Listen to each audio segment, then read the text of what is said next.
Question number 1 from homework 4 asks us to write a program that prints out a message to the user and continues going until the user enters queue. So you can see this is a pretty simple program. It only has about 3 or 4 lines of code here. And so notice that we've used a while loop to solve this problem instead of a for loop. And the reason that we used a while loop instead of a for loop is because we don't know how many times this loop is going to occur. So for loops we want to use when we kind of have an idea of approximately how long we need to loop, how many times we need to loop. But while loops are much more effective when we don't exactly know when we need to stop looping, and instead we just know we need to keep looping until a condition is met. So as we can see here, we're just checking to see if this variable that we created is not equal to q.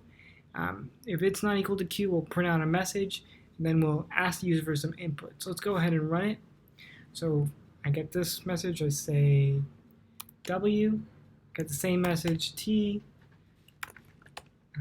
keep putting in different things, and once I hit Q, notice that we finish.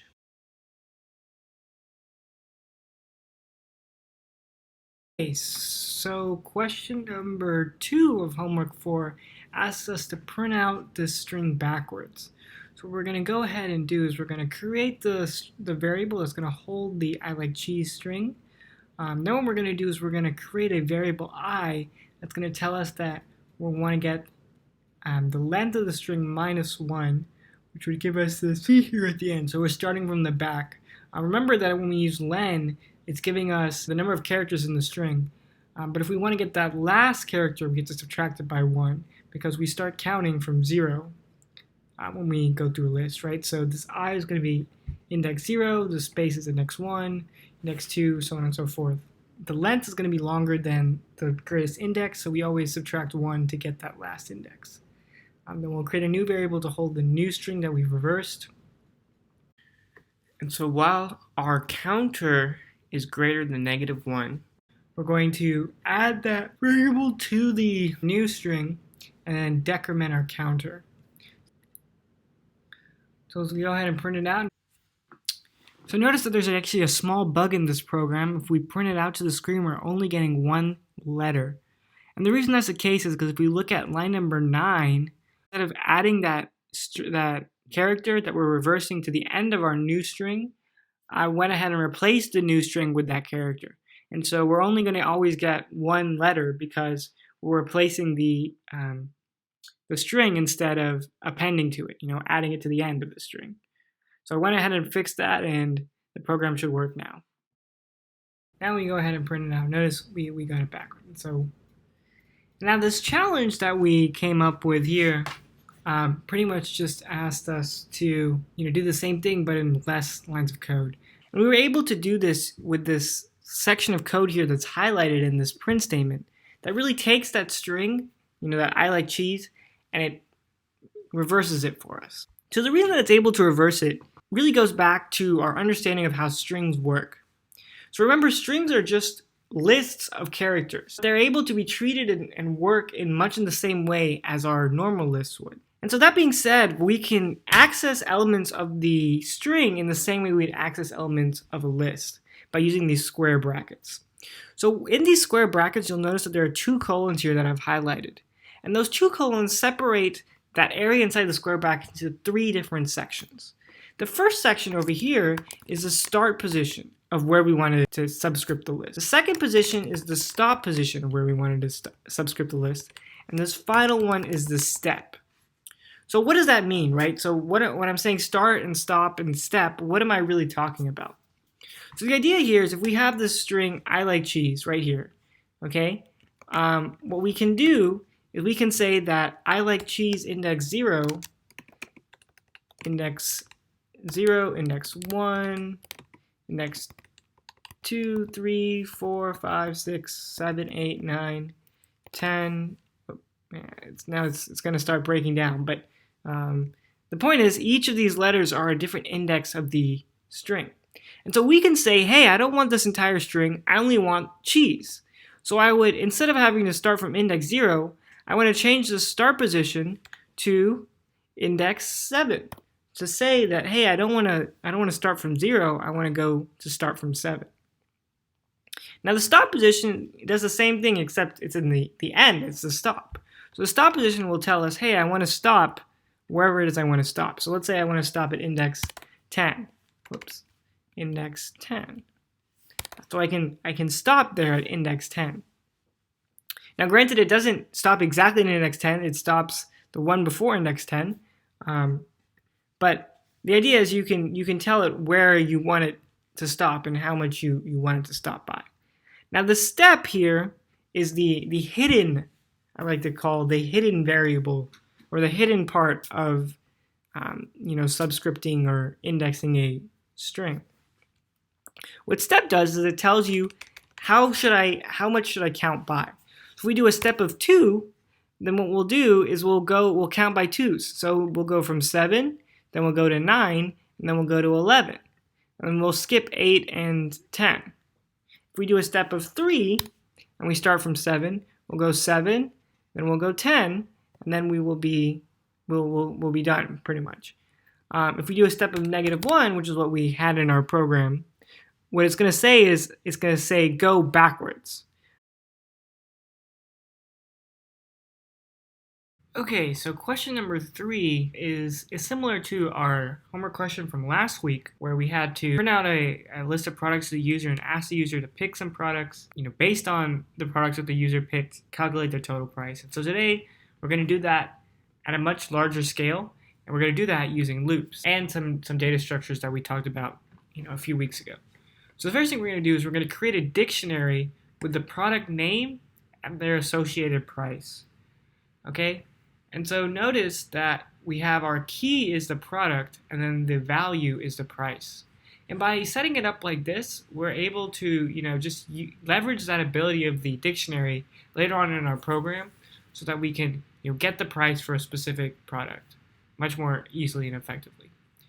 So now we need to print out to the user all of the available products that they could buy. So we'll give them a message, hey, we're going to print out, these are the items you can buy.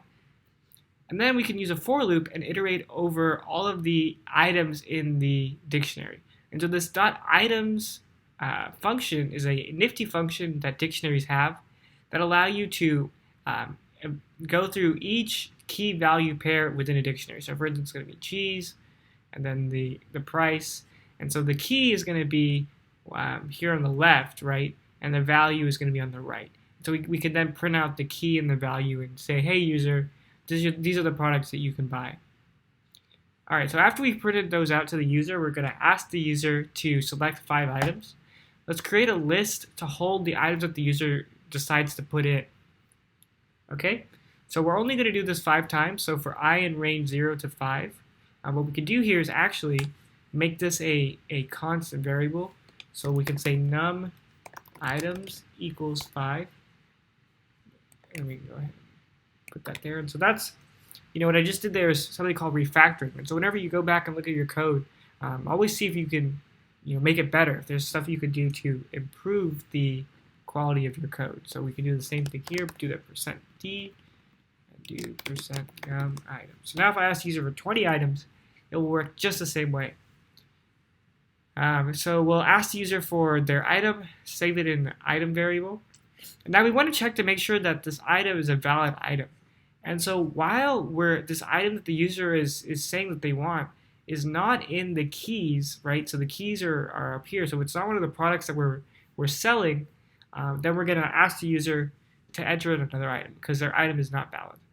And then after we get a valid item, we're going to append to the user items. Now finally, we're going to calculate the price. So we'll create a variable that holds the price. And then for each item that the user entered, we're going to add price plus, notice that we're using a dictionary here, the price of that item. So we're going to our product dictionary, and we're using the item that the user wants, which is going to be our key, to get the price or the value. And then we'll add it all together. And finally, we'll print that out to the user. Let's run this. Notice that we printed out all of the items here. So we can do pencil, we can do carrots, we can do spinach. Now let's see if I type in QQQQQ. I get it's not a valid item. What is your item? So we could try entering in banana, We could enter in cheese. We could enter in maybe one more. Notebook. And so notice we've calculated the total and printed it back out. All right, so our last program here is, again, much more bio-related. I kind of want to make this relevant to, science students who are interested in getting into computer science and have them, see the relevance in what it is that we're doing. And so with this program is asking us to do is to take the KRAS gene, which is a oncogene, and then we're going to transcribe the DNA of the KRAS gene into mRNA, and then convert that mRNA sequences into amino acids. We're going to do this for all 3 reading frames, and we want to save these to 3 different files. And so I've recreated this codon chart here as a dictionary, and you can see that I have all of the 3 base pairs and then the amino acid that they correspond to. Then I also have a dictionary here that shows how to transcribe DNA to mRNA. We can go from A to U, T to A, G to C, C to G. Now what we're going to do is we're going to make sure that we open up this KRAS FASTA file, okay? And we're going to read it. And we're going to go ahead and read it, that KRAS FASTA file, and then close the file. Now we have a DNA sequence right now in our seq variable, and so we're going to want to transcribe that. But first we're going to remove all the new lines in the code just so that we don't have to deal with that, because I'll throw off our transcription. And so then we're just going to go ahead and write a loop that iterates through all the base pairs in the sequence and transcribe them. So we get our transcribed sequence plus the dictionary. Remember that what we use to convert from DNA to mRNA, and so we use that dictionary to convert it. And now we're going to do the translation. And so we're going to do it for 3 reading frames. So I've created a outer loop here that does the 3 differently. So we're going to do this 3 times, right? Because there's 3 different reading frames. And we're going to set a variable I equal to the variable Y. And so that I is going to tell us where in the sequence are we going to start. So if we're starting when Y is 0, I is going to be 0. So we're going to start from the beginning of the sequence. If Y is 2 or Y is 1, then I will be 1, and we'll start from the second base pair in the sequence, right? Because remember we count from 0. All right. And so then while I is less than the length of the sequence, we're going to get the base pairs. We want to make sure that we have enough base pairs left, right? So if we have more than 3 or more, we can do this operation. Otherwise, we're not going to be able to, so we'll just skip. And so now we're going to get each of the sequences, so I plus 1, and I plus 2, and then add them all together. Now, another way to do this is we could just use this indexing, so we get transcribed sequence I to I plus 3, and that will give us the same answer that we got up here. Now we'll use our codon chart to get our amino acid, and we'll add that to our growing list of our peptide, and then we'll keep going. And so finally, after we finish that, for 1 reading frame, we'll save the results to a file. So let's run this. And so I have my file up here. You can see that this is what the first reading frame looks like, second reading frame, and the third reading frame.